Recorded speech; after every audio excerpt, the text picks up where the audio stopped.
Permítanos servirle los 365 días del año con la misma calidad y calidez, brindándole el mejor servicio en nuestras salas de velación y cementerio. La EMUCEP invita a los ciudadanos que tienen valores pendientes de pago por la compra de bienes y servicios a cancelar hasta el día 31 de octubre de 2021 para evitar procesos coactivos. Pueden cancelar dichos valores pendientes en las oficinas administrativas ubicadas en las calles Octavio Díaz y Vicente Rocafuerte. Para mayor información, comuníquese al 2862-748. Alcaldía de Cuenca.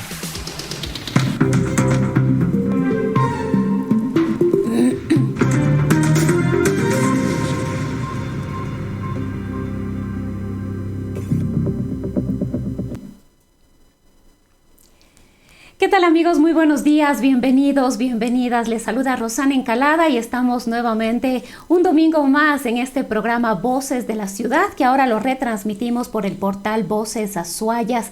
En esta mañana nos ha convocado un tema sumamente importante y que requiere sobre todo especial atención, que es el de la salud mental.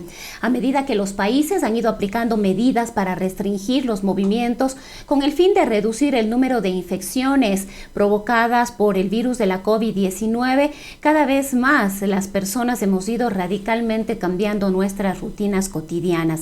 Las nuevas realidades del teletrabajo, el desempleo temporal, la enseñanza en casa, la falta del contacto físico con familiares, amigos, colegas, ha requerido tiempo para acostumbrarse. Adaptarnos a estos cambios en los hábitos de vida y enfrentarnos al temor de contraer la COVID-19 y a la preocupación por las personas próximas más vulnerables ha sido difícil y puede resultar especialmente duro para las personas con trastornos de salud mental. Afortunadamente, son muchas las cosas que podemos hacer para cuidar nuestra salud mental y ayudar a otras personas que pueden necesitar más apoyo y atención. Y es precisamente ese el tema que nos ha convocado la mañana de hoy: prestarle vital atención a nuestra salud mental, a nuestro bienestar, tanto o más importante que la salud física. Para dialogar sobre este tema nos acompaña ya en esta mañana Verónica Carchipulla. Ella es psicóloga clínica y magíster en psicoterapia integrativa con formación en terapia humanista, atención en violencia y discapacidad. Entre su experiencia tiene atención en casos de violencia intrafamiliar y violencia sexual, facilitación de talleres, evaluación y diagnóstico y docencia en consulta privada y en instituciones como el CEIAP de la Universidad de la SUAY, la Universidad Nacional de Educación UNAE, YACHAY, y actualmente es socia fundadora y psicóloga clínica de los consultorios Gaia. También nos acompaña en esta mañana el doctor psicólogo, psiquiatra más bien, Saúl Pacurucu. Él es especialista en psiquiatría y director general del Centro de Reposo y Adicciones de Cuenca. Son nuestros dos invitados con quienes vamos a dialogar sobre este tema. Y a mí me gustaría arrancar con el doctor Pacurucu. Doctor, muy buenos días, bienvenido. Mucho se ha hablado de la importancia de la salud mental y sobre todo de las afecciones que esta ha tenido a propósito de la pandemia de la COVID-19. ¿Cuán real es? ¿Qué nos puede comentar usted de que la siguiente pandemia será precisamente la de las complicaciones y problemas relacionados a la salud mental de las personas? Bienvenido. Me parece que estamos con el micrófono apagado. ¿Nos escucha? Ahí ya le escuchamos, ¿sí? Ya.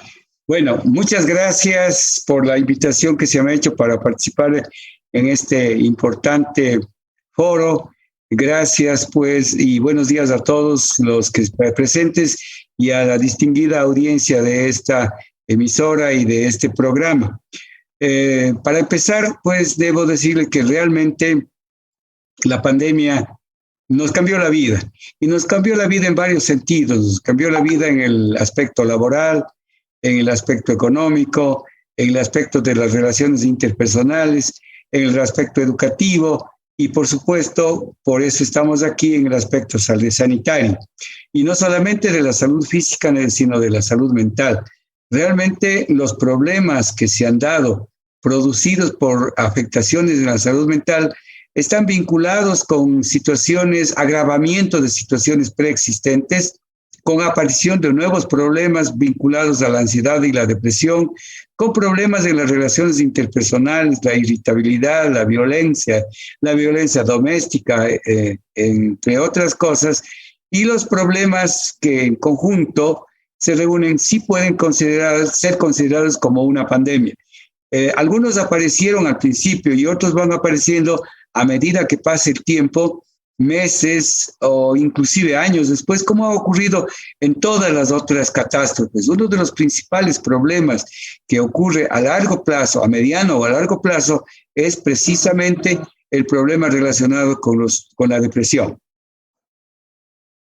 Verónica, justamente el doctor Pacuruku hizo ya alguna referencia y podemos decir efectivamente que, por ejemplo, la violencia intrafamiliar se ha exacerbado. Las cifras que nos dan los organismos de control, el ECU 911 y otras instancias que trabajan en el tema de atención de este tipo de casos, dan cuenta precisamente de que esa es una de las consecuencias de lo que estamos viviendo, de lo que nos ha tocado vivir en este tiempo.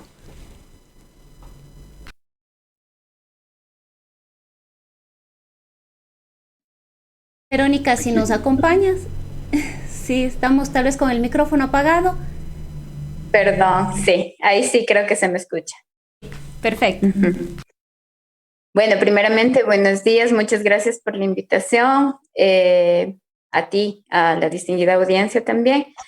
Y sí, efectivamente, tal cual como lo dijo el doctor Pacuruku, los problemas más que nada vienen como agravados. Entonces, uno de los detonantes de la violencia es el estrés, los problemas sociales, justamente este hecho del desempleo es también uno de los detonantes de la violencia, no es causal, sino más bien que es como un factor que está ahí influyendo de manera importante, y fue una de las cosas que encontramos dentro de la pandemia. En el tiempo de confinamiento, en realidad el tema de violencia intrafamiliar se disparó. Incluso, si bien es cierto lo que tú nombras, organismos de control que lo mencionan, pero también tenemos que tomar en cuenta que hubieron muchas denuncias que no pudieron ser hechas.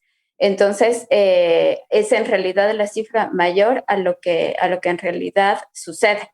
Incluso hay atenciones que no pudieron ser hechas, pero si nosotros nos vamos al tema estadístico, incluso de femicidios, sí, la violencia se incrementó de manera importante.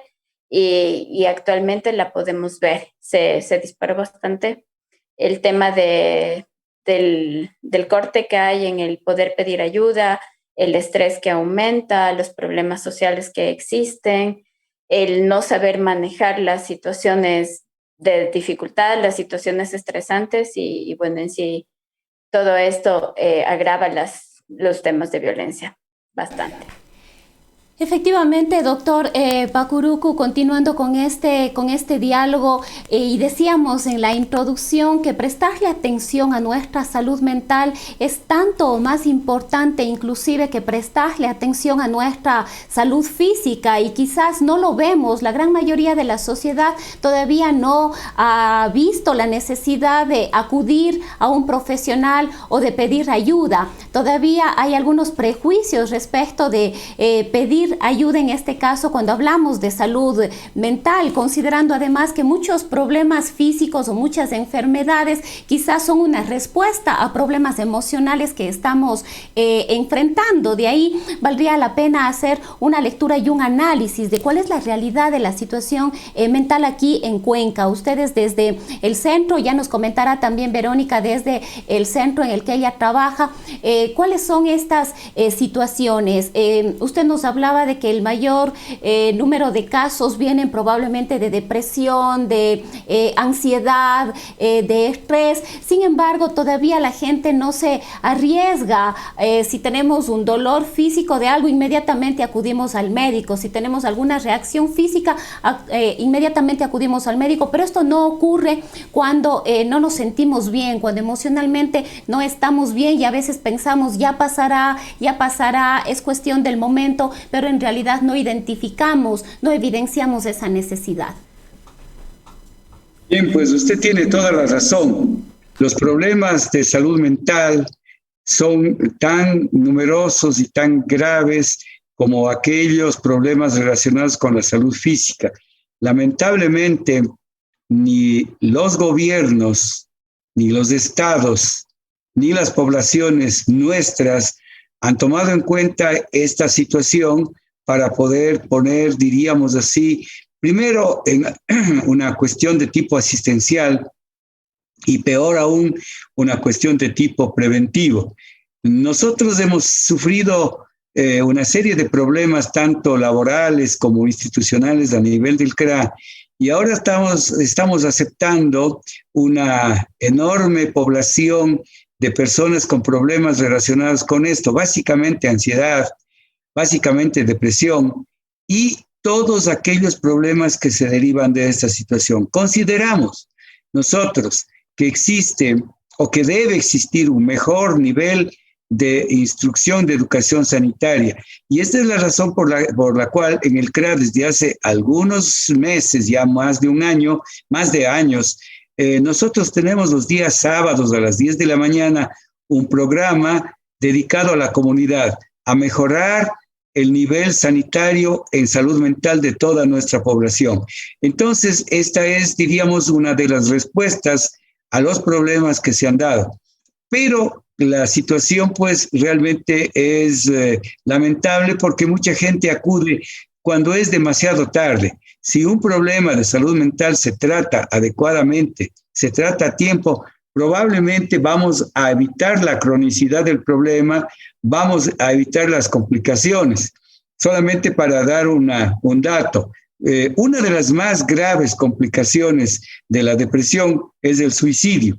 Y nosotros podemos prevenir el suicidio si se atiende rápidamente a los primeros síntomas de depresión, de falta de estado de ánimo, de insomnio, de angustia, de dificultades en la alimentación, dificultades en el rendimiento, etcétera, etcétera.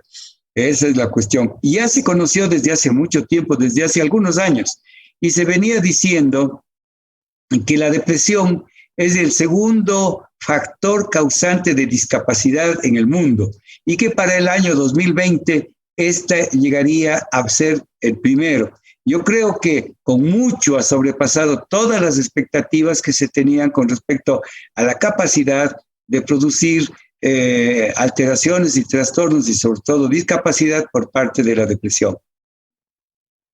Ahora, Verónica, continuando en esta misma línea, con esta misma inquietud, decía yo hace un momento que pese a los datos que nos acaba de entregar el doctor Pacuruku, todavía hay muchos prejuicios. La gente no quiere acudir, quizás todavía siente algún temor, alguna vergüenza de acudir a una terapia, de pedir una ayuda, en este caso psicológica o psiquiatra, o esto quizás depende también de que no sabemos identificar qué nos está pasando y tomar la decisión efectivamente de pedir ayuda frente a una situación que ya no la podemos enfrentar. Creo que tal vez hay estos dos momentos, ¿no? Los prejuicios que todavía existen respecto de la necesidad de acudir a un psicólogo, a un psiquiatra, o también estas otras circunstancias, ¿no? Que quizás no hemos aprendido, no hay esta educación sanitaria en el ámbito de la salud mental, como decía el doctor Pacuruku, para poder cada una de las personas identificar en nosotros o en alguien cercano a nosotros que efectivamente necesita una ayuda, necesita una terapia o incluso medicación. Sí, completamente de acuerdo. Aquí es importante una cosa. Yo creo que la pandemia, el mismo hecho de habernos confinado y de alguna manera de, por lo menos en un principio, invitarnos a tener como miradas más profundas, porque yo creo que nos pasó a muchas personas en la población, sí ha motivado que haya más gente que pida ayuda psicológica. Sin embargo, sí es cierto que todavía no está bien identificado el momento, o que es como que existe una creencia todavía súper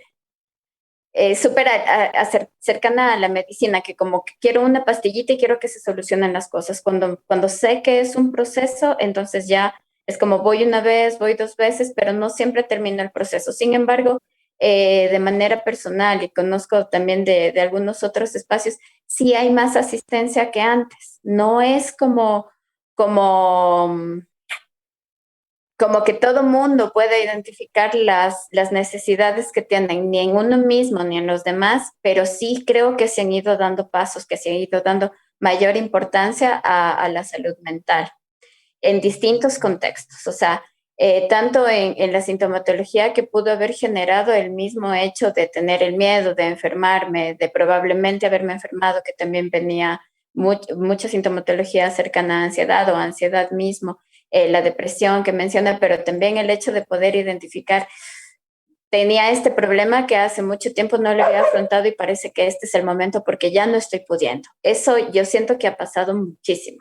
Incluso yo en consulta he tenido muchos más problemas que ya estaban presentes desde antes, que las personas los identifican así, pero que ya es como que este rato llegaron el momento y dicen, ya lo tengo que resolver, que la depresión en sí misma o que la ansiedad en sí misma. O sea, también hay esos casos, pero si hago una estadística de mis consultas particularmente, pues no, más bien son como diversidad de problemas. Yo digo, es como que de alguna manera nos empujaron contra la pared y este es el momento de solucionarlo o no. Pero aquí también hay otra parte, o sea, también es importante ir viendo el acceso a la salud mental que tenemos y a nivel política pública, pues no hay mucho acceso. Entonces ese también creo que es otro perjuicio que existe, ¿no? Y que no toda la población tiene la opción de pagarse como un proceso sostenido. Y eso también afecta y afecta de manera importante a por lo menos cierto rango de la población. Entonces, creo que también es importante tener en cuenta eso. Podríamos decir que quizás la pandemia llevó también a que la gente reaccione un poco más respecto de cómo se está sintiendo y de esta necesidad de acudir a un profesional. Quizás entendía que tenía o venía arrastrando probablemente desde la niñez una serie de conflictos, de problemas, de situaciones no resueltas y que, como decíamos, igual con el caso de la violencia, probablemente se exacerbaron durante esta época de encierro, de estas tantas crisis que se juntaron y que llevaron a la persona a que quizás pueda reaccionar. También es eso. Sí, o sea, también es eso y ahí se topa justamente la otra parte, ¿no? Es como, me doy cuenta que vengo arrastrando de X cosa, ¿no? Probablemente vengo arrastrando problemas de inseguridad durante mucho tiempo y este rato ya no lo estoy pudiendo sostener, entonces me voy y tengo la opción de acceder al servicio. Pero también puede pasar justamente, por ejemplo, en casos de violencia, que de repente sé que he venido viviendo violencia desde hace mucho tiempo, porque obviamente lo he sufrido en carne propia, y de repente si es que estoy con menos recursos económicos en el tiempo de confinamiento, sin la posibilidad de salir, probablemente sin la posibilidad de tener siquiera una llamada telefónica, pues también se ve limitado el poder recurrir al espacio de salud y que aparte de eso se necesita que en casos de violencia que la intervención sea integral, sea transdisciplinaria, no solamente de parte de psicología, sino que también medicina, también derecho, la parte judicial. Entonces, incluso en casos también psiquiatría. Entonces, esa parte es como que es de doble vía, ¿no? Habrá unas personas que se pudieron sentir más cercanas, pero hay otras personas que siguen manteniendo distancia con los espacios. Doctor Pacuruco, lo que dice Verónica es absolutamente real y quizás es un tema al que hay que ponerle especial atención y es el acceso a la salud mental. No es igual que a otro tipo de problemáticas que pueda tener una persona. Si usted nos podría comentar cómo analiza usted o cuál es la lectura que tiene usted sobre la política pública respecto de estos temas. Bueno, yo creo que la política pública realmente es incompleta, ¿no? Porque como dice Verónica, el problema no es un problema, digamos, que se dirige a una sola persona, es un problema integral. En una familia están los padres, están los hijos, están otras personas y están multidisciplinaria, o más bien dicho, transdisciplinariamente tienen que ser abordados desde la medicina, la psiquiatría, la psicología, el derecho, el trabajo social, etcétera, los aspectos laborales, es decir, una serie de circunstancias especiales que deben ser tratados en nuestra población.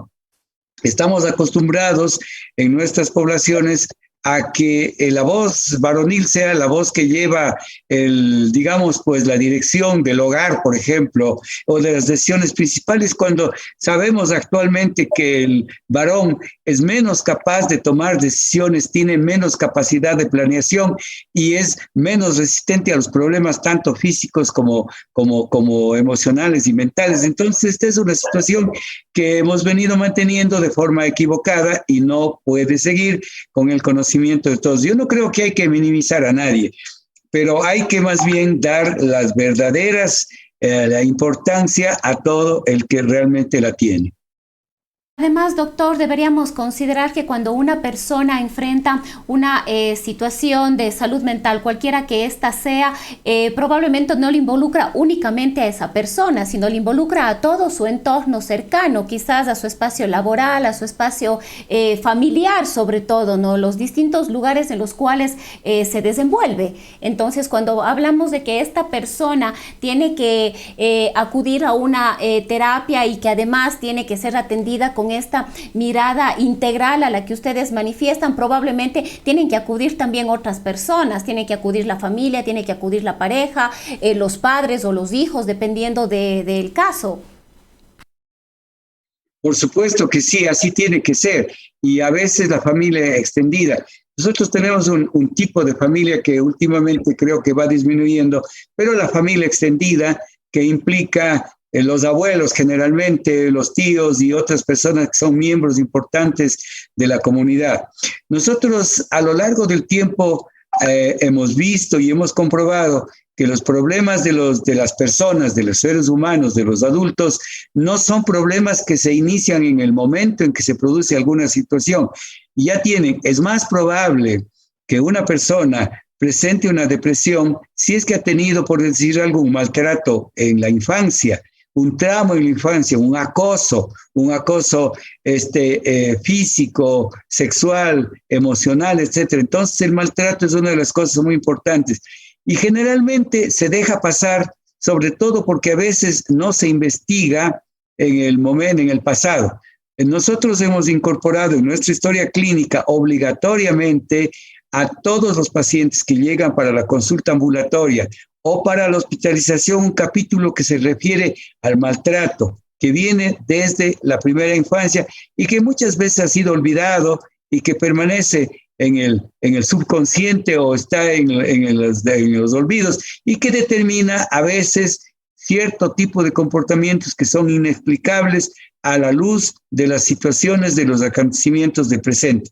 Están muchas veces enraizados en el futuro. Un muy alto índice de pacientes con problemas de depresión tienen también un índice elevado de problemas relacionados con el maltrato infantil, de muy diversa naturaleza, psicológico, físico, sexual, etc.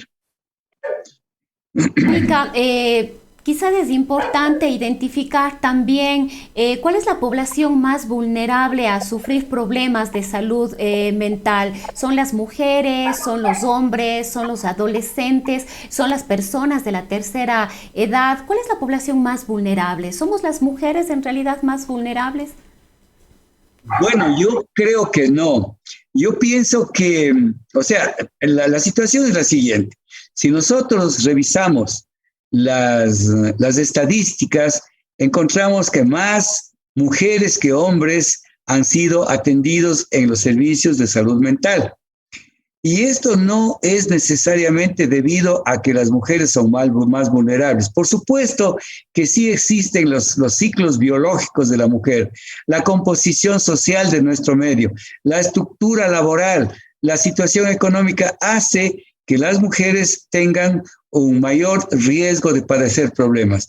Pero una de las cosas importantes que no siempre se toma en cuenta es que la mujer tiene mayor entereza y mayor valentía y mejor juicio para darse cuenta de que tiene necesidad de algún tipo de ayuda, cosa que no ocurre necesariamente con el varón.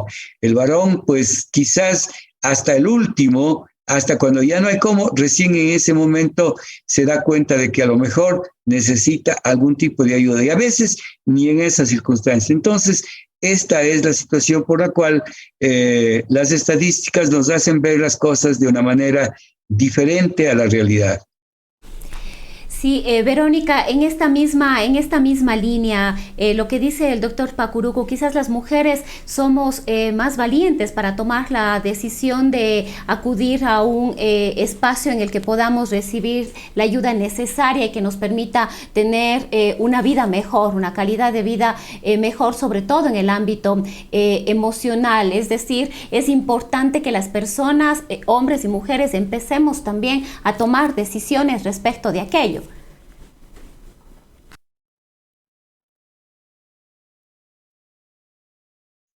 No sé si Verónica estás con el micrófono. Perdón, ahora sí.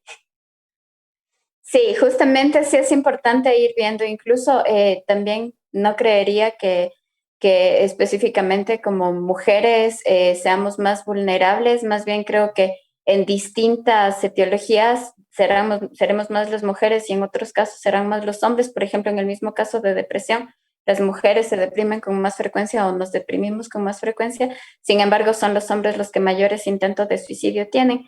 Y sí es importante ir viendo cómo hemos sido socializados, qué vamos aprendiendo. Las mujeres se nos permite mucho más pedir ayuda, se nos permite mucho más el hecho de poder hablar sobre nuestros problemas, de contarnos con nuestras amigas lo que nos pasa, de poder decir, me está pasando algo y me voy al doctor y no tengo, es como que el estigma de ir al psicólogo, por ejemplo, es más llevable para una mujer que para un hombre, y no tanto por un estigma de irme al psicólogo, sino porque el hombre se le exige que sea como muy fuerte, que no hable de sus sentimientos, que de alguna manera eso parece que amenazaría un poco su masculinidad y eso a la cuenta repercute en que lleva problemas importantes de salud mental, de salud física, pero no los afronta. Entonces, sí es importante como ir deconstruyendo también todos estos esquemas, porque a la cuenta repercuten de manera negativa, no es específicamente a la mujer, no es específicamente al hombre, sino más bien a la sociedad en su conjunto. Incluso cómo podemos enseñar a los niños y niñas a afrontar problemas si es que con el ejemplo no lo hacemos. No es que todo está a cargo de decirlo a través de palabras, sino más bien es ir haciendo cosas día a día y parte de afrontar los problemas también es como ir teniendo estas modificaciones pequeñas. Yo siempre les suelo decir a las personas con las que trabajo, es preferible dar pasos pequeños a no hacer nada. Y muchas veces es como que también en esta gana de que todo se solucione súper rápido, queremos dar el paso súper grande. Y si no lo damos grande, parecería que no hacemos nada y también por eso nos retiramos de la ayuda. Mentira, es mucho mejor hacerlo como de poquito a poquito y así también ir rompiendo estos paradigmas, estos estereotipos que limitan el acceso también a la salud desde una construcción social más bien.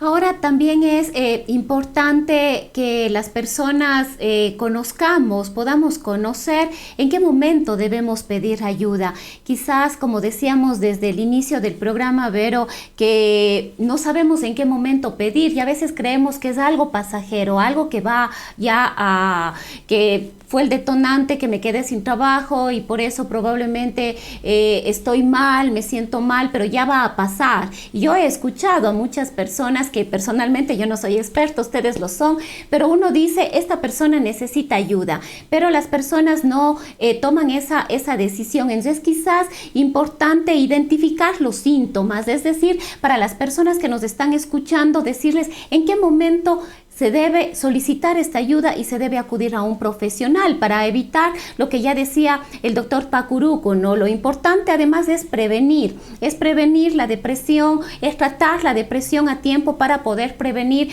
situaciones mucho más complejas o problemas que puedan ya volverse crónicos. Uh-huh. Sí, ¿cuál es el momento para pedir ayuda? Muchas veces decimos cuando sientes que tú ya no puedes solo, es el momento para pedir ayuda. Sin embargo, a veces también como cuando ya no puedo, también puede ser muy tarde. Entonces, es como ir viendo, ver, está afectando ya áreas de mi vida, no me está afectando, no es que tengo una tristeza que me dura una semana, sino que de repente ya se está alargando mucho. me está quitando la atención en el trabajo, no tengo ganas de hacer cosas, o sea, ya me va alterando como la vida cotidiana de manera normal. Puedo estar pensando por lo menos sí, acudir a un profesional que incluso según el momento en el que lleguemos, también puede ser que un proceso requiera menos tiempo. O sea, hay veces en las que tal vez necesitamos como solamente clarificar ideas y capaz se hace una atención de una sola sesión.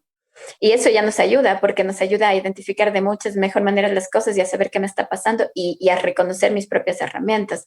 Pero en cambio, cuando dejo pasar y cuando me digo, yo puedo, y a veces me puedo apoyar y puedo querer apoyar a otras personas, sí, con toda la buena intención, pero como con una positividad tóxica, en realidad que también está como súper regado por redes, puedo terminar haciendo más daño que bien, porque no me permite ver los problemas y si no veo los problemas no los afronto.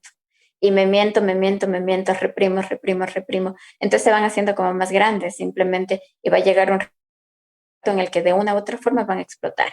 Puede ser justamente en un problema de salud, ya en un trastorno, o puede ser en alguna acción que me pueda hacer daño a mí o que pueda hacer daño a otras personas, en conflictos fuertes con la familia. Entonces, sí, ahí yo creo que entra mucho el hecho de poder romper el paradigma, ¿no? Porque sí es cierto, cuando no puedo solo, es de ley un momento que me indica tengo que ir a terapia, pero capaz un poco antes de eso, o sea, capaz cuando ya veo que me está afectando, ya, vayamos. Que en realidad, como decía hace un momento, sí, no necesariamente es que todo necesita un proceso. Hay ciertas dificultades que probablemente se resuelven en pocas sesiones o a veces incluso en una única sesión. Doctor Saúl, respecto de este mismo tema, ¿no? La necesidad de poder identificar qué nos está pasando y que necesitamos en algún momento una ayuda profesional, una guía profesional. Es importante que ustedes en este caso, en este momento, por ejemplo, para las personas que nos estén escuchando, puedan darnos alguna idea de cuáles serían estos síntomas o estos sentimientos que probablemente las personas están atravesando, están viviendo, pero que todavía no le identifican como que efectivamente fuera un problema que puede agravarse y que necesita cierta atención profesional.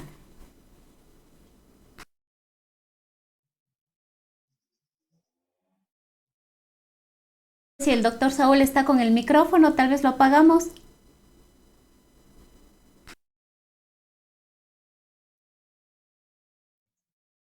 Ya, gracias. Bien, decía que en primer lugar el malestar, tener un malestar general, no sentirse bien consigo mismo y no sentirse bien con los demás. Esta es una guía que nos puede llevar a pensar que algo extraño me está ocurriendo. Luego vienen los síntomas de tensión, de estrés, tanto desde el punto de vista psicológico como desde el punto de vista físico. En el punto de vista físico, dolor de la cabeza, dolor del cuello, dolor de la espalda, temblor de las manos, sudor de las manos, dificultades en la concentración, es decir, una serie de síntomas que hacen que no nos estemos bien y que tengamos, diríamos, una situación de intranquilidad, de desconcierto. La ansiedad es uno de los síntomas que aparece. La ansiedad puede tener diversos niveles de severidad, leve, moderado y grave, terminando en una de las gravedades más mayores, como por ejemplo son los síntomas o las crisis de ansiedad y las crisis de pánico. La tristeza con una serie de matices también es importante, que afectan a las funciones físicas, disminución en el apetito, disminución en el sueño. La disminución en el apetito nos hace no solamente no comer, sino que además rebajar de peso. Se dice que si una persona pierde más de 2 kilos en un mes, está deprimida mientras no se demuestre lo contrario. Intranquilidad, irritabilidad, impaciencia, inquietud. Es decir, todos estos son síntomas que hacen o que nos deben hacer ver a nosotros que algo extraño, inadecuado, está ocurriendo con nosotros y que la situación es una situación que merece algún tipo de atención y quizás pueda necesitar ayuda. No necesariamente medicamentosa, porque ya quien ayuda deberá saber si es tributario de la terapia, de ciertas medidas alternativas, de medidas de tipo social o inclusive de ayuda de tipo farmacológico. Entonces, todas estas cosas no las va a decidir quien siente, sino más bien los profesionales a los cuales esto sea sometido. Por supuesto, de muy buena fe, algunas personas recomiendan esto o aquello, y esta es una situación con la cual también hay que tener cuidado. Una atención psicológica no es una atención, no necesariamente es una atención a largo plazo interminable. Puede ser, como decía Verónica también hace un rato, una cosa que se soluciona con una consulta, pero cuando hay un problema y cuando alguien ha fijado un programa o una cita, es necesario que se termine el programa que se ha hecho. Es decir, existe lo que se llama la psicoterapia breve, que es lo que últimamente está más en boga porque nadie tiene todo el tiempo ni todo el dinero, ni existen las posibilidades de profesionales para que le den una atención indefinida e interminable. Pero es necesario que uno aprenda a reconocer los síntomas y que aprenda a saber que para eso puede requerir algún tipo de ayuda profesional. Doctor Pacuruku, Verónica habló de un tema que me parece que es importante abordarlo también y que tiene que ver con este exceso de positivismo que vemos, por ejemplo, a través de las redes sociales, ¿no? De que todo el mundo es feliz, de que todo es posible si uno se esfuerza, de que las personas pueden solucionar poniéndole ganas, digamos así, ¿no? Que es un poco lo que vemos. ¿Es recomendable una persona que está atravesando, por ejemplo, alguna situación de esta naturaleza, alejarse de las redes sociales? ¿Cómo enfrentarlo? ¿Cuál ha sido esta incidencia? Vemos que las redes sociales han sido determinantes para detonar también algunos problemas de carácter emocional en las personas. Yo quiero contestar esta pregunta suya que me parece muy importante, sumamente importante, poniéndole 3 ejemplos. El uno, el que vivimos en la pandemia, al principio de la pandemia. Yo recuerdo que había una autoridad que proponía al público, porque actuando en la radio, que no, que esto del coronavirus, del COVID-19, es solamente una gripecita y que puede ser quizás una gripe más fuerte y decía, con jugo de 2 limones se arregla todo. No, y eso es una cosa muy grave que llegando de dónde viene en primer lugar y a dónde llega, la situación se pone mucho más grave y puede desencadenar la incapacidad permanente o la muerte de las personas. Este es un ejemplo. El otro con el que todos los días estamos topando, al menos yo que manejo problemas por uso de sustancias, la gente suele decir aquí tiene un problema de esta naturaleza. No, es cuestión solo de voluntad. Decide y haz como yo, si tomas un trago ya no vuelvas a tomar más. No, no es.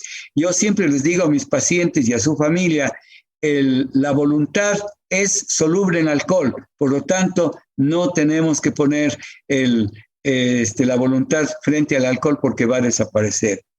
Y la tercera cosa, o el tercer ejemplo que quiero citar, es, por ejemplo, el relacionado con la depresión.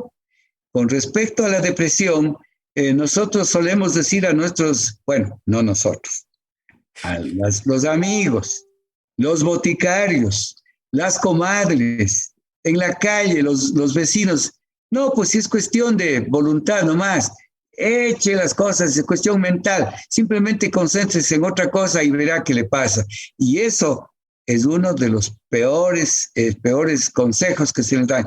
Yo les pongo a mis pacientes el siguiente ejemplo. Digo, mire, cuando una persona está cruzando la calle y viene un coche, le atropella y le rompe la pierna, alguien le podrá decir, oiga, ponga de su parte y vaya nomás a su casa caminando. Nadie le va a decir, o alguien que esté totalmente inconsciente quizás.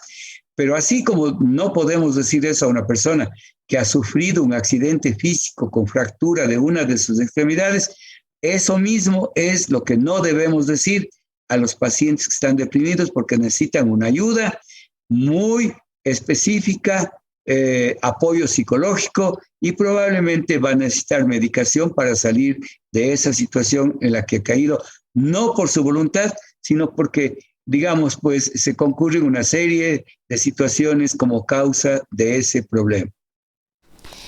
Así es, doctor Verónica, justamente este tema que tú lo tocaste hace un momento, ¿no? El hecho de estas recomendaciones que encontramos en redes sociales o esas realidades quizás completamente falsas, que podríamos decirlo también, que están en las redes y que pueden influir en las personas que están accediendo constantemente a estas nuevas tecnologías y que de alguna manera ya son parte de la vida, ¿no? Ya son una extensión en este caso de las personas y que se ha vuelto muy difícil combatir, pero cómo enfrentar también estas recomendaciones, digamos, o estos coaches que aparecen en las redes sociales, especialmente para que las personas puedan tener una atención debida. No es solamente el ponerle ganas, no es solamente el decir debes de esforzarte, debes poner de tu parte o debes hacer esto o debes hacer lo otro. ¿Cuál es la influencia de las redes en estos casos? O sea, bueno, en realidad yo creo que es como difícil medir específicamente la influencia de las redes, pero sí sabemos que en este momento la información está pues desbordada. O sea, todo, creo que incluso muchas personas tuvimos prácticamente la obligatoriedad de lanzarnos también en redes y creo que ahí como la responsabilidad profesional es poder hacer divulgación científica, voy a decir, pero divulgación científica accesible, ¿no? O sea, el hecho de poder como combatir a través de información real, incluso poner en palabras claras y en palabras entendibles qué es lo que pasa en realidad, no solo, o sea, por un lado, con el tema de cómo se desarrolla un trastorno, porque completamente real todo lo que acaba de decir el doctor Saúl, o sea, no podemos poner de parte y ya, y eso es como un esquema que lo tenemos no solamente desde ahora, no solamente por las redes científicas, por las redes sociales, sino que ya desde mucho tiempo atrás es como que justo en esta poca importancia que se le ha dado a la salud mental es como creemos que solamente porque es como si estoy triste porque digo me quiero poner feliz, me voy a poner feliz y mentira, no pasa así, o sea, quien lo vive sabe que no es así, no se soluciona con eso. Entonces creo que es como poder utilizar las mismas redes, pero a favor en el sentido de ir divulgando las cosas con evidencia científica, de ir promoviendo a las personas que sí accedan a los servicios de salud, de ir explicando. Creo que tampoco es conveniente irse como al polo de estigmatizar en el sentido de no lo vas a poder, o sea, porque estás sufriendo un trastorno, no lo vas a poder mentir. Hay muchas terapias, hay muchas técnicas, hay mucha estrategia que tiene en realidad comprobación de que con constancia sí ayuda muchísimo y justamente si es que se requiere un tratamiento complementario, pues se puede, hay muchísimos avances. Entonces creo que es poder promover, como ven, estos pequeños tips que se pueden ir divulgando por un lado y por otro lado, el motivar a las personas a que sí accedan a estos servicios. Claro que ahí si es que hablaríamos, retomando un poco lo anteriormente dicho, si es que hablaríamos de una política pública, también nos falta mucho por hacer, ¿no? Que la salud sea accesible para todos y para todas y no solamente para ciertos segmentos de la población. Entonces, sí, de que tenemos mucho que hacer, sí, pero también, por lo menos en cierta medida, creo que opciones y herramientas sí las tenemos. Y la responsabilidad profesional es, creo que, hacer eso, ser muy éticos, porque también puede pasar que por querer jalar a personas, a seguidores, entonces utilizo la frase bonita, utilizo justamente esto que, entre comillas, todo el mundo quiere escuchar y que probablemente queremos escuchar porque aparentemente es mucho más fácil, pero en realidad no es lo que nos lleva a la solución. Entonces, creo que recae mucho más en los profesionales que en la población común. Ahora, doctor, usted nos decía que trabaja mucho con el tema de las adicciones. Las adicciones se han visto también agravadas en esta época de pandemia, quizás las circunstancias que le toca vivir a las personas, como decíamos en la introducción, falta de empleo, el no poder acercarnos a las personas que queremos, aunque esto de a poquito va cambiando, sobre todo ahora con la vacunación que ha avanzado de forma importante. Quizás el reencuentro se va ya dando de mejor manera y a un paso más acelerado, pero quizás todo esto que se ha vivido en estos tiempos de pandemia, prácticamente 2 años, ha provocado también que se agrave la situación de las adicciones. Bueno, aquí hay que diferenciar entre lo que es el uso, el abuso y la dependencia. La respuesta inicialmente y categóricamente es que sí se han agravado. Pero ¿qué es lo que más ha aumentado? Yo creo que lo que más ha aumentado es el consumo. El consumo no necesariamente adictivo, porque tiene que haber un tiempo de consumo más o menos prudencial para que se produzca lo que nosotros llamamos en el argot de las adicciones el abuso, y luego después un proceso mayor, la dependencia. Por decir algo, un ejemplo, si 100 personas consumen, las 20 van a abusar y las 10 u 8 van a tener dependencia. No. Entonces, lo que parece que sí ha aumentado es el consumo, porque la soledad, porque el aislamiento, porque una serie de cosas han hecho que las personas puedan tener acceso a un consumo. Mientras más aumenta el consumo, es, diríamos así, un problema relacionado con los problemas. Más consumo, más problemas. Y uno de esos problemas es la dependencia. Bien, creo que las necesidades de la gente, las causas que les hacen consumir han aumentado. Pero también hay que considerar una cosa importante. Nosotros hemos sacado algún beneficio de algunos beneficios con la telemedicina, con el teletrabajo, con la reunión virtual, etcétera. Pero también la venta y la distribución de sustancias, de drogas, ha aumentado esto. No hace más que pedir, o más bien dicho, no hace más que facilitar la solicitud de un problema, de una droga, para que una persona que está en su casa y que no puede salir por la cuarentena o por X razones, pueda tener acceso a las sustancias. Este es el problema que digamos, ha hecho que aumente las cosas para que la situación se ponga más en riesgo la salud de la población general. Doctor Saúl, y aquí me entra una duda. Usted nos ponía de estas 100 personas, ¿cuántas abusan y cuántas llegan a la adicción y cuántas solamente consumen? ¿De qué depende de que un consumidor, entiendo que serán quizás múltiples factores, ¿no? Pero no todos los consumidores terminan en una adicción o en el abuso. ¿De qué depende esto? Así es. Bueno, ahí hay factores para que se determine, factores de tipo social, factores de tipo psicológico, factores de tipo biológico. Yo creo que desde hace mucho tiempo se ha dado importancia fundamental a los factores sociales y psicosociales como determinantes de un mayor o menor consumo, y por lo tanto también de una mayor o menor prevalencia de los problemas de dependencia.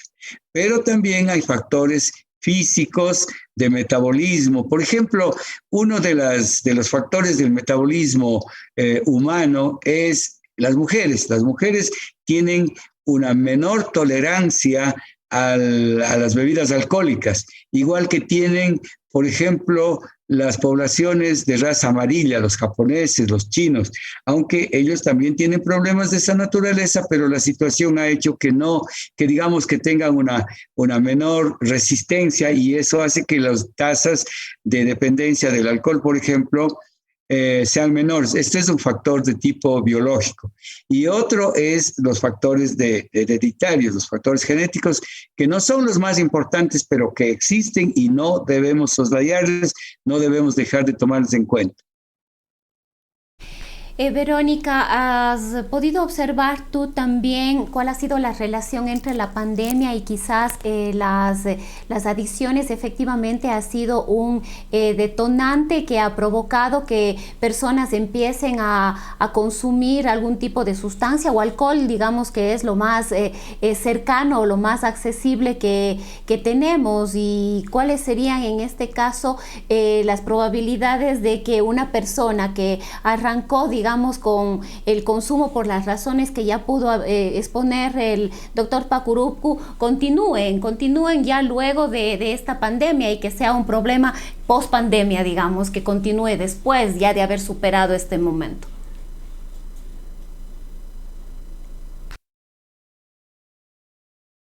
Estamos otra vez con el micrófono, sí.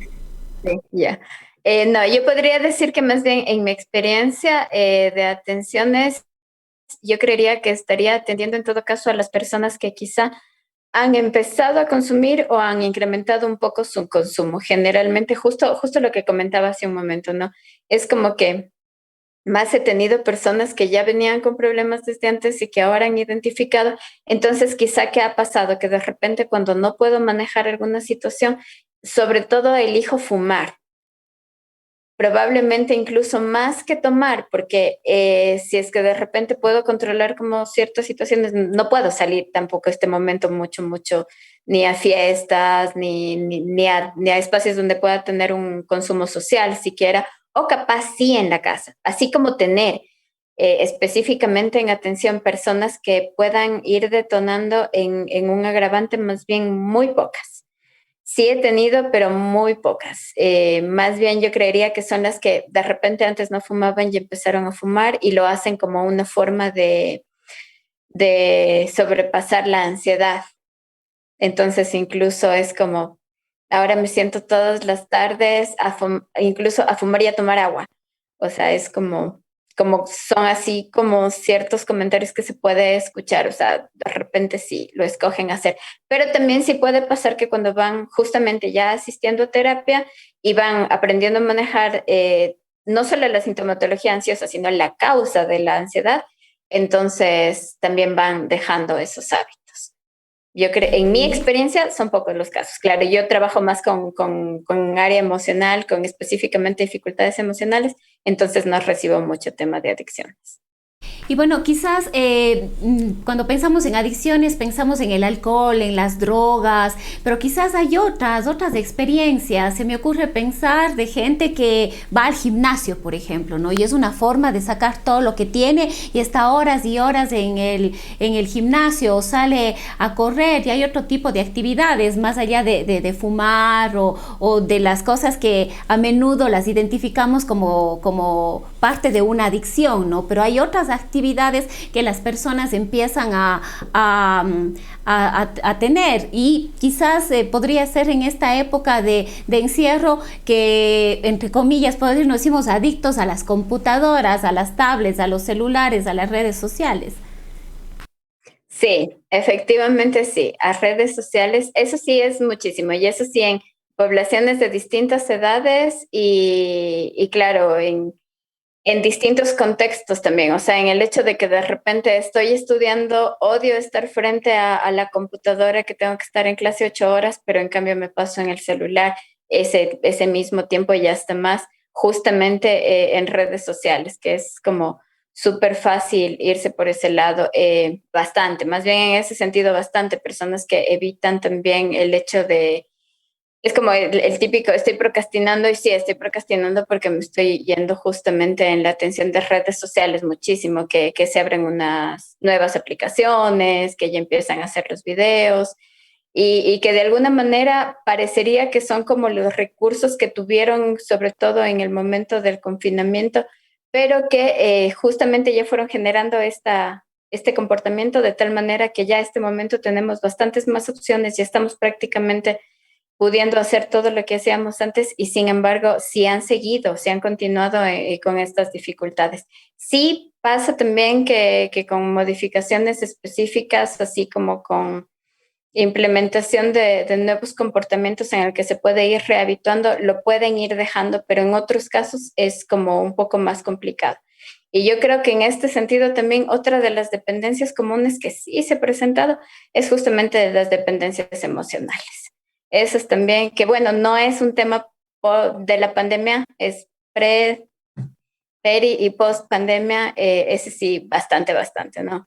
Sí, pero también el poder ver que hay también personas que también van como trabajándose en el propio autoconocimiento, en el reconocimiento de su propio valor y también sí van dejando las adicciones en estos otros contextos, ¿no? Que sí hay que hacerle trabajo, claro que hay que hacerle, pero también es mucho el beneficio que se obtiene. Entonces... Sí, gracias, Vero. Tenemos que hacer una brevísima pausa. Vamos a darle paso en este momento a nuestros auspiciantes y enseguida continuamos con este diálogo.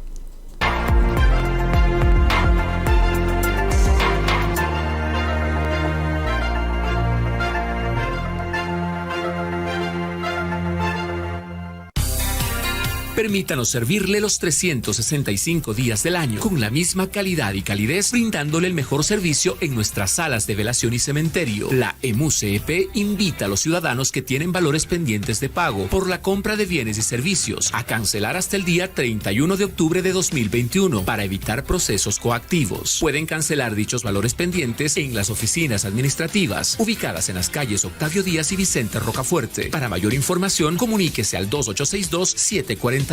Alcaldía de Cuenca.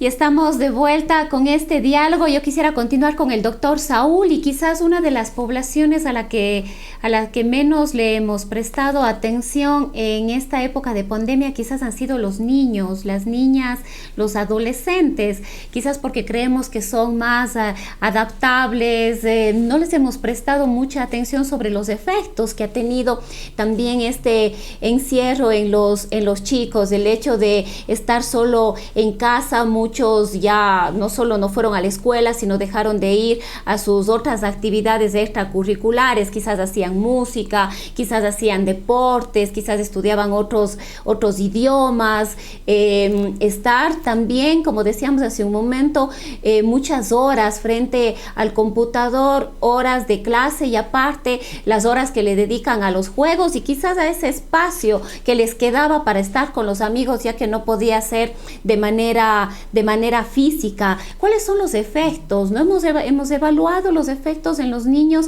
Veíamos en algún momento que el índice de suicidio se había incrementado también en niños que quizás de 10 años, de 11 años, que nos parecería sumamente cruel, toman una decisión de esa naturaleza porque creemos que los niños no deberían sufrir estas depresiones o qué es lo que les lleva a tener este tipo de situaciones cada vez a edades más tempranas. ¿Cuáles han sido las evaluaciones frente a los niños? Y me pongo a pensar sobre todo porque están próximos a iniciar clases, van muchos a retornar a las aulas, quizás no de la misma manera que lo hicieron antes, pero conversábamos con algunos grupos de padres de familia y habían algunos temores de que ahora que retornan quizás van a desbocarse, nos decía una mamá, ¿no? Entonces sí sería importante conocer cuáles son los efectos, como decía, de una población vulnerable y quizás que no le hemos prestado mucha atención.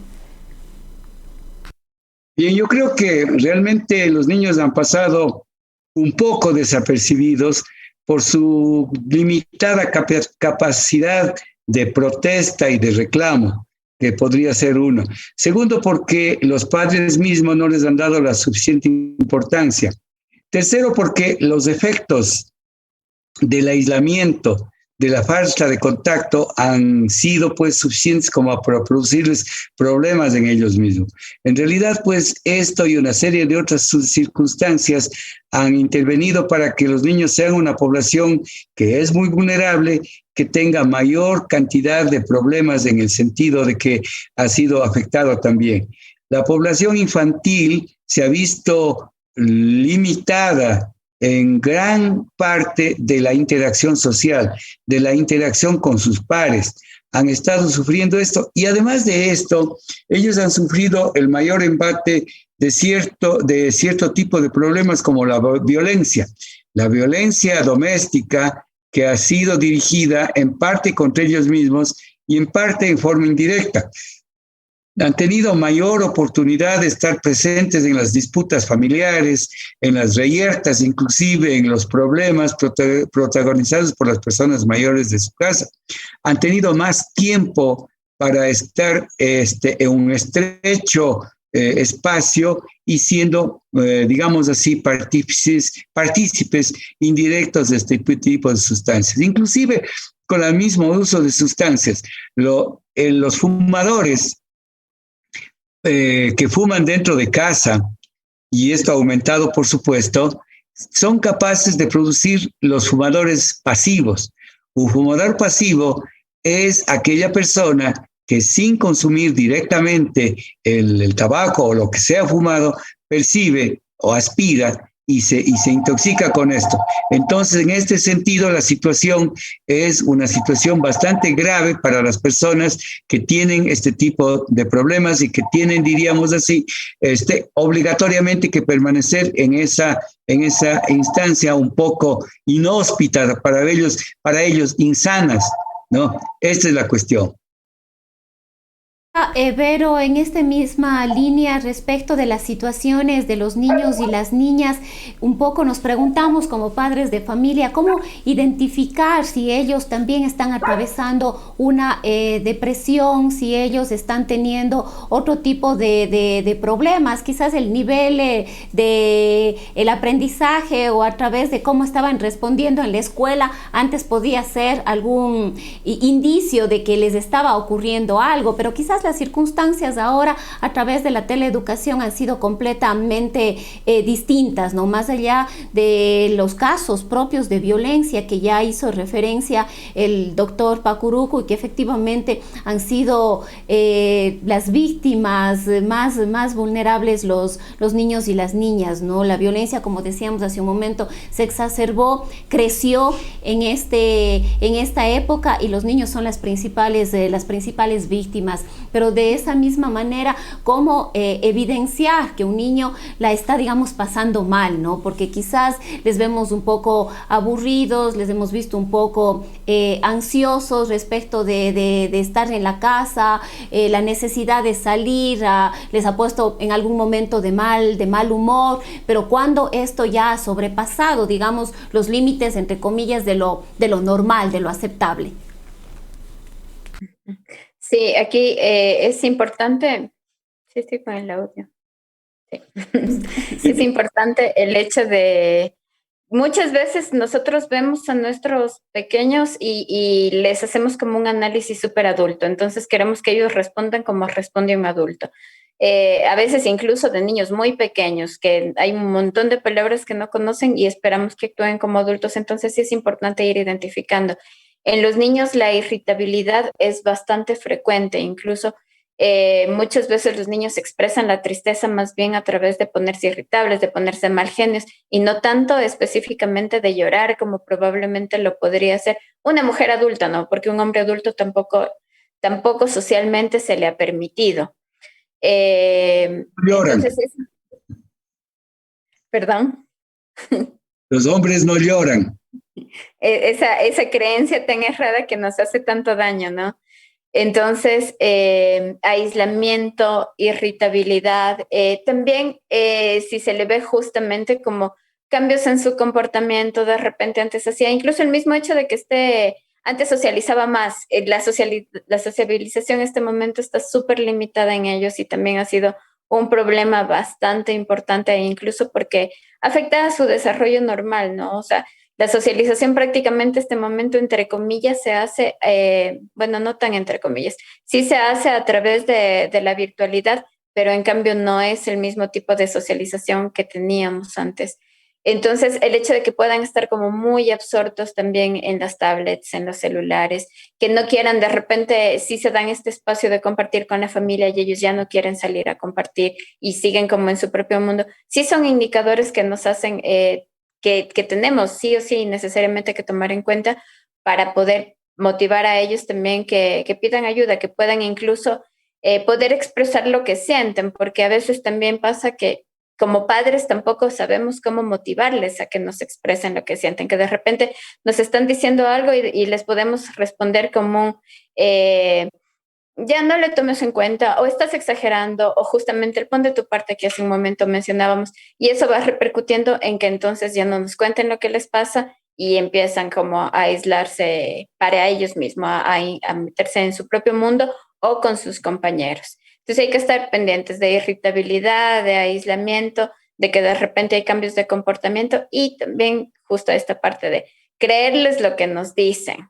O sea, sí es importante tener en cuenta. Y si es que no lo puedo manejar, sí buscar ayuda profesional.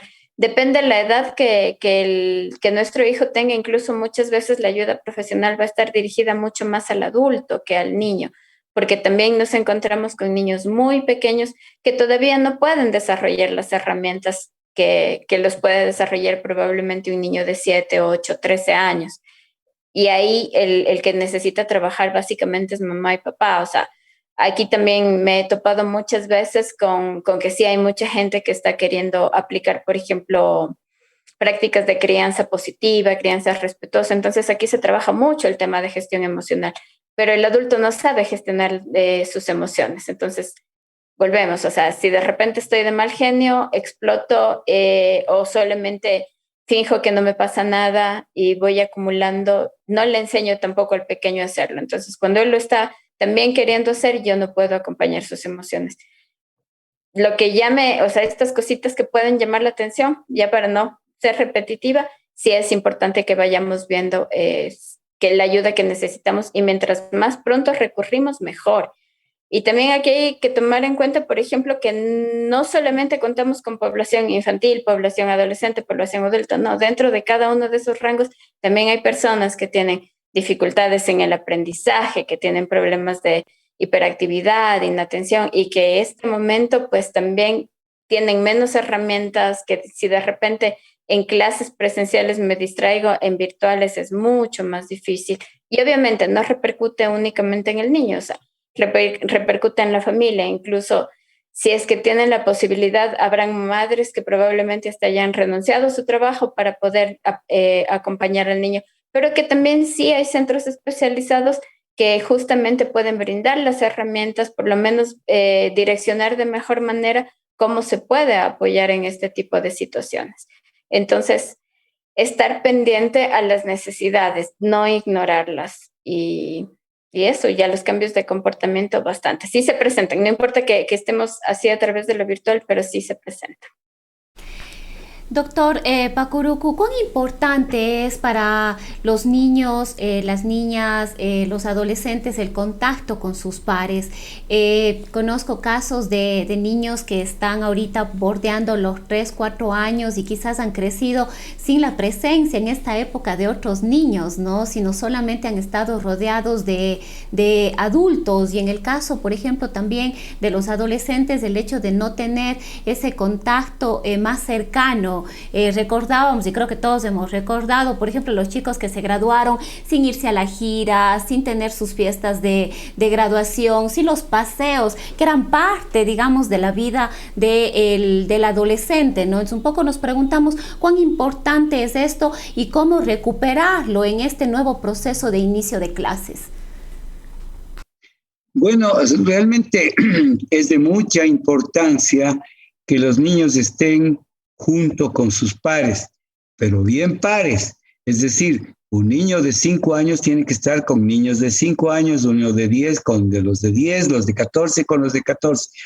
Mezclas de edades no son muy recomendables, diríamos, por una serie de razones de maduración, de contactos, de respuestas psicológicas, sociales, etc. Ahora bien, el contacto con los pares, con sus compañeros, tiene mucha importancia en el desarrollo y en el crecimiento.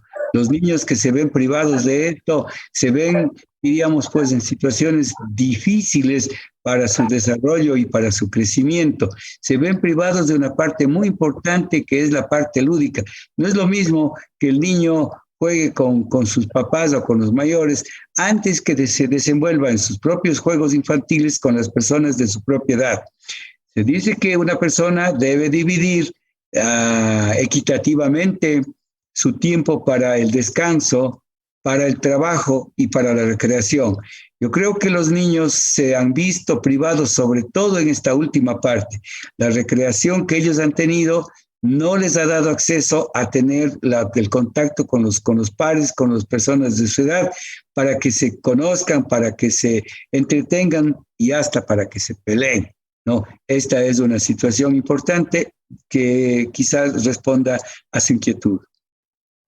Y aquí yo me preguntaba también hace un momento, en este retorno a las clases, muchos establecimientos educativos han dicho que es voluntario, es decir, si los padres toman la decisión de enviarles nuevamente a los niños a las aulas, ¿usted considera que es el momento en el que los chicos realmente deban volver? Con todos los miedos que podamos tener los papás, ¿no? El miedo del contagio, muchos chicos llegarán con situaciones difíciles, de sus padres que perdieron los empleos, quizás perdieron a algún familiar cercano, pero ¿usted considera que es el momento en el que los chicos ya puedan volver, deban volver? Bueno, este es el punto de una grandísima polémica a nivel mundial. Algunos países han fortalecido la vuelta al trabajo, la vuelta a la escuela y todo eso, y han tenido, por razones de la pandemia mismo, que volver, quedar atrás de sus medidas. Es necesario, indiscutiblemente es necesario, pero yo creo que cada caso, cada sector, cada sección social, política, etcétera, más que nada social, debe ser considerada adecuadamente, porque realmente los educadores del Estado y los ministerios no pueden obligar y están haciendo recaer su responsabilidad en los padres de familia. Y esta es una cosa importante. A los padres de familia también les interesa que los niños vuelvan a la escuela, tanto por los niños mismos como por ellos, porque esto diré que para las madres de familia que ya tenían una triple carga, esta triple carga se ha multiplicado. Realmente la situación para las madres de familia en la pandemia ha sido mucho más grave, porque al mismo tiempo que hacen telemedicina, que hacen trabajo doméstico, han tenido que hacer, teletrabajo, han tenido que hacer teleeducación. Entonces, realmente esta ha sido una carga muy, pero muy pesada que muchas madres han tenido que llevar sobre sus hombros en este momento. Ahora, Vero, ¿qué recomendarías tú? ¿Es necesario que los niños vuelvan? Y esto es un debate, ¿no? Yo soy madre de dos y en los grupos de WhatsApp, estos grupos de padres de familia, y vemos también en redes sociales todavía un debate, ¿no? De padres que están inseguros de mandarles a sus hijos, que todavía hay muchos temores, pero frente a lo que conversábamos hace un momento, es necesario que los chicos ya retornen a las aulas, porque digamos, este es el espacio en el que ellos crecen, en los que ellos comparten, ¿no? Con gente de su misma edad, con sus amigos, con sus compañeros. Sí, y bueno, creo que aquí sí, solamente en el tema social hay muchas cosas que analizar, porque por un lado tenemos como esta opción de que vuelva de manera voluntaria y entonces la profesora o el profesor tiene que trabajar como de manera presencial y a la vez de manera virtual, y la forma virtual es como que no representa ni siquiera el mismo aprendizaje que cuando es presencialmente, y entra aquí también el tema de la socialización. Entonces es como que sí, lo que más quisiéramos es poder regresar. Sin embargo, también cada casa tiene como realidades particulares, justamente los miedos que pueden tener, que cuántos miembros de su familia están vacunados, que si el niño o la niña alcanzó o no la vacuna, que qué edad tiene.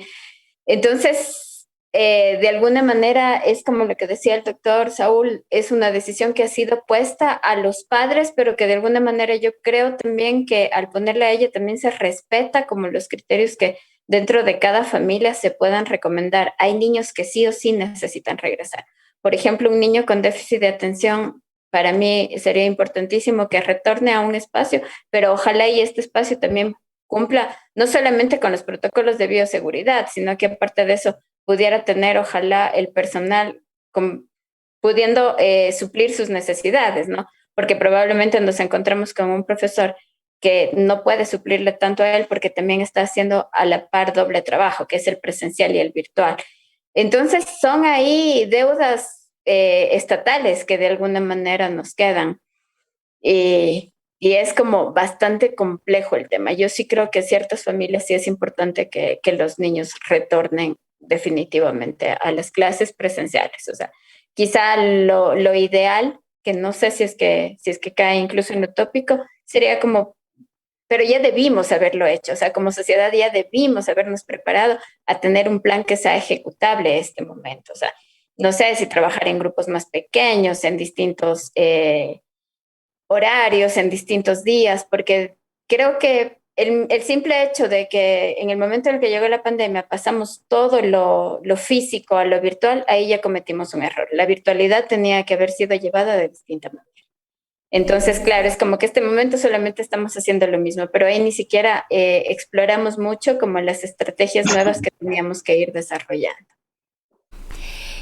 Vero, bueno, hemos hablado de la población de mediana edad, de la gente que trabaja, sus efectos de los niños, las niñas, los adolescentes, pero otra población vulnerable han sido las personas de la tercera edad, las personas adultas mayores. Estas personas también han tenido efectos serios en la pandemia, quizás fueron los que más solos en algún momento se quedaron. Sí, efectivamente. Yo creo que los adultos mayores fueron capaz una de las poblaciones menos vistas, incluso a través de la protección que muchas veces se les dio y que era necesario, ¿no? O sea, que nuevamente aquí entramos en y cuáles eran las otras opciones que teníamos, pero que ellos sufrieron muchísimo aislamiento y hasta ahora probablemente lo mantienen en algunas familias. Y que claro, en este tema de te protejo, entonces no te voy a visitar, ellos tampoco tienen ni siquiera el mismo gusto por manejar la tecnología como de repente el adolescente.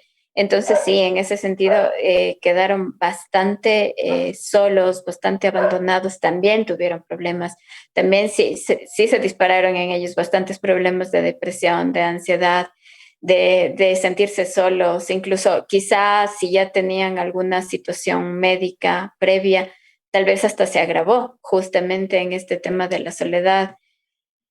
Y sí, esa es una población en realidad yo creo en la que quedamos con bastante deuda porque tal vez se puso poca mirada ahí.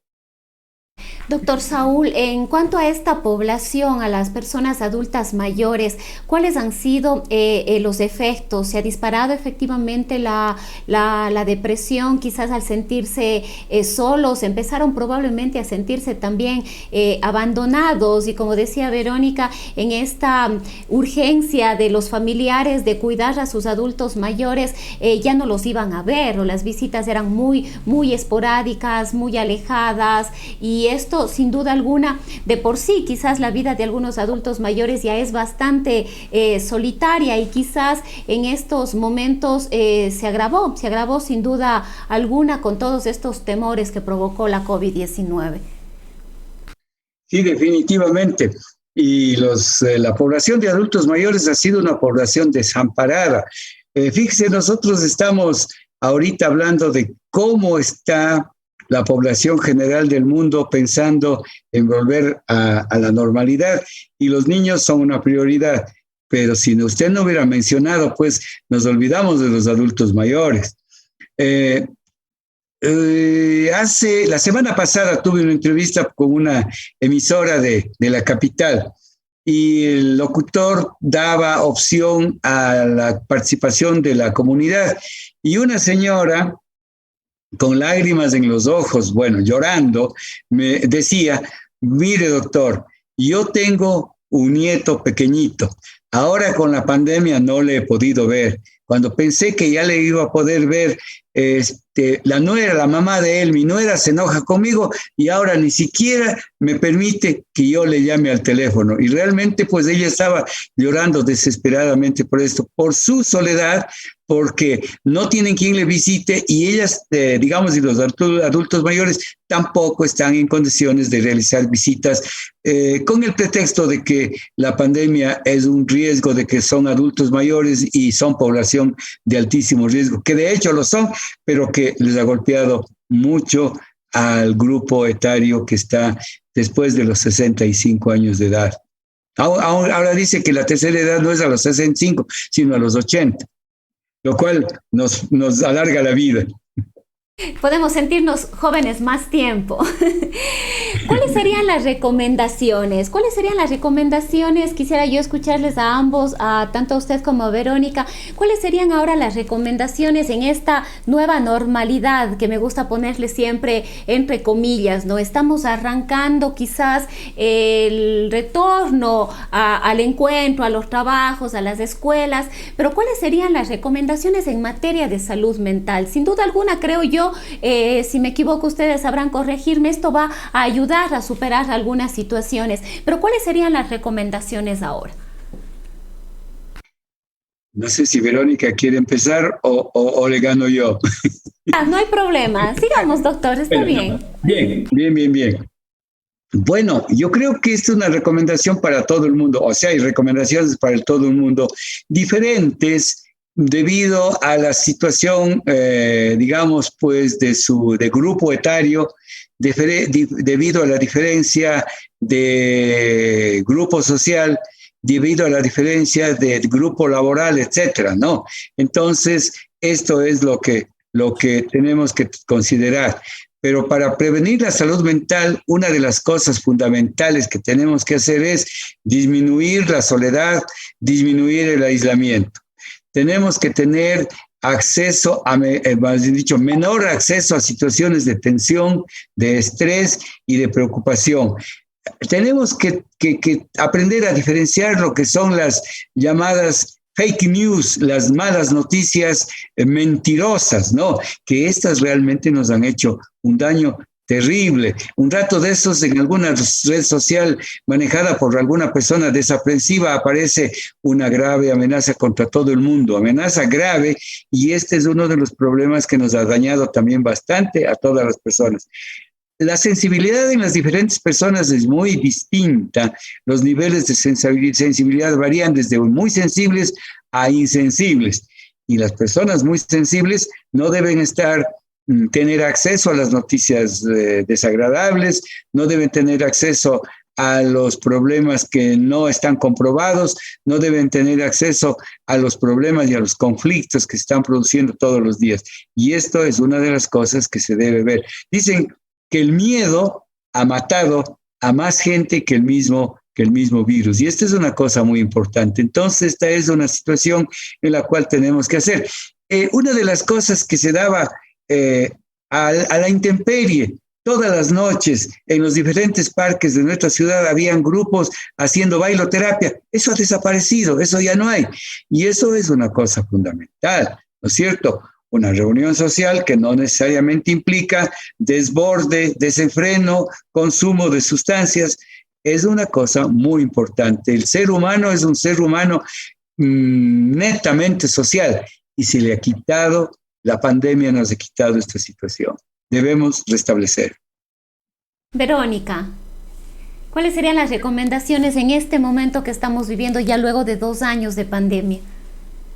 Yo creo que aumentando, o sea, complementando lo que acabas de mencionar el doctor Saúl, me parece a mí que no sé, yo creo que la pandemia también fue como un punto para mí de mucha reflexión, y yo creería que es reflexión social. Entonces también creería que es un poco ir como en estas adaptaciones que hagamos, ir viendo que no es solamente regresar a lo que era, o sea, ¿qué podemos hacer de nuevo? Creo que la salud mental es parte de la salud integral, entonces es como justamente tal vez el hecho de poder retornar a espacios sociales, sí, pero que tal vez no necesariamente tienen que estar desbordados, que tal vez es mucho, que es tiempo importante de ir viendo cómo me conecto profundamente con una persona más que cómo me conecto superficialmente con 20.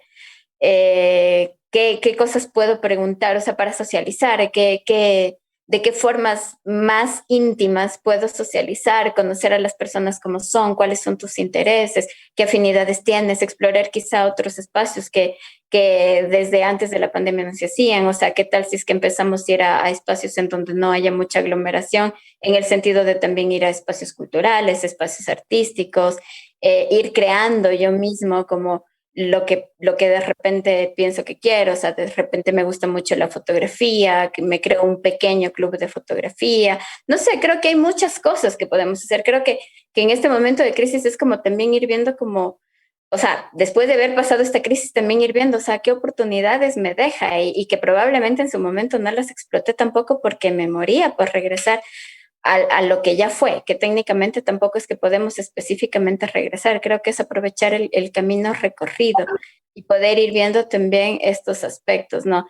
Igualmente, aquí justamente tomándole el tema de la salud integral, no dejar de descuidar el tema de la mascarilla, el tema de la distancia, el procurar, no sé, si es que tengo todavía las vacunas, pues procurar buscar las vacunas. O sea, creo que todo tiene que ir de la mano, que de manera aislada quizá seguimos como quedándonos con pequeños sesgos, pero que mucho, creería yo, vayamos viendo a la creatividad, vayamos viendo a los espacios privados, que creo que fue a donde se nos empujó y que ahí también hay mucho que conocer y que explorar y que el espacio privado también implica este tema del autoconocimiento.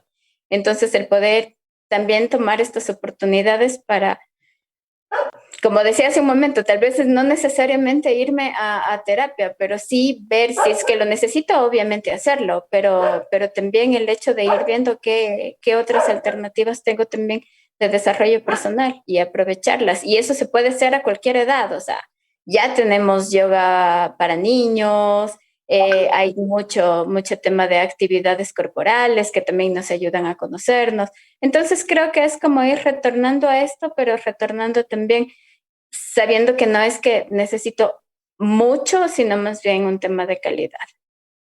Y yo quisiera ya en honor al tiempo darles un minutito a cada uno a manera de conclusión sobre la importancia de tomar en cuenta el cuidado de nuestra salud mental, es decir, darle la importancia que se merece. Doctor Saúl.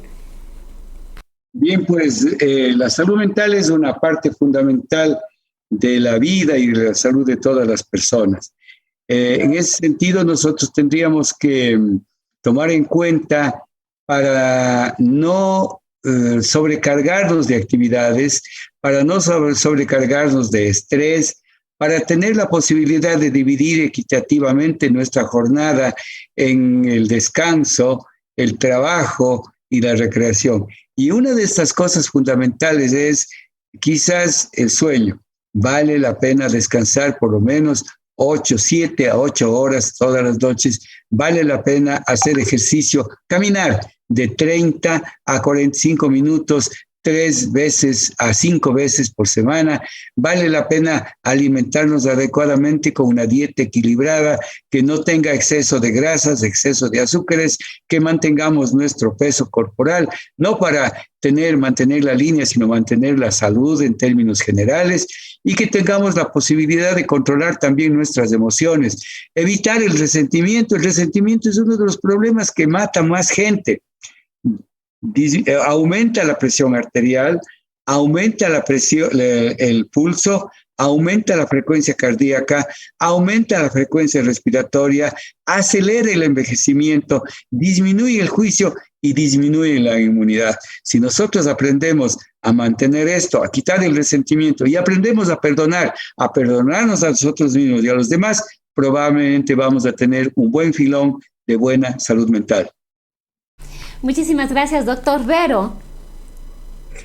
A ver, la importancia de la salud mental. Yo creo que sin salud mental no hay en realidad salud y que creo que lo más importante es que siempre va a ser como un acercamiento a uno mismo, como una oportunidad de desarrollo, de ir como viviendo de manera más equilibrada y viviendo de manera más armoniosa a través de que me voy reconociendo, no solamente a través de que voy como solamente ganando nuevos hábitos, sino también así como el reconocimiento, el poder aceptarme, el poder amarme, que no solamente es un beneficio personal, sino también un beneficio social. Entonces yo creo que desde ahí parte el hecho de la importancia de la salud mental y que eso también me va a permitir incluso cuidarme de manera integral pues en los otros aspectos, ¿no? A nivel físico, a nivel laboral, a nivel social, con quién me relaciono, cómo me relaciono. Entonces, sí, me parece que es súper importante y que es importante también que vaya viendo como cuál es la mejor vía para mí, porque cada quien tiene como distinto camino, pero que es importante hacerlo. Muchísimas gracias, y con estas últimas reflexiones, invitaciones además a tomarlas en cuenta, vamos llegando al final de lo que ha sido Voces de la Ciudad de este día domingo. Agradecerle a Verónica Carchipulla, ella actualmente es socia fundadora y psicóloga clínica de los consultorios Gaia, y al doctor Saúl Pacuruco, ella es especialista en psiquiatría y director general del Centro de Reposo y Adicciones de Cuenca. Invitarles a que sigan con nosotros, que a las 11 de la mañana estaremos con Pepe Astudillo en Palabra y Vida, y también invitarles a visitar nuestro portal Voces Azuayas, www.vocesazuayas.com. Tenemos un blog, Voces Rizomáticas, con muy interesantes artículos, así es que la invitación está hecha también a seguirnos cada mañana en Derechos Urbanos a partir de las 10 horas. Agradecerles a todos y cada uno de ustedes que nos acompañan cada domingo en este espacio, y de mi parte que tengan un excelente día.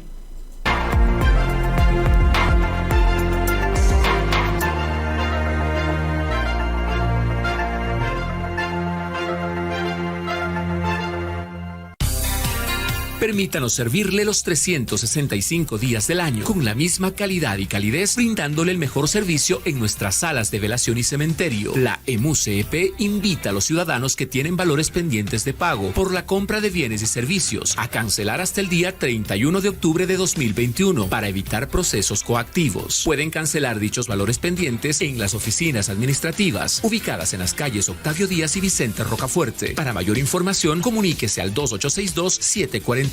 Alcaldía de Cuenca.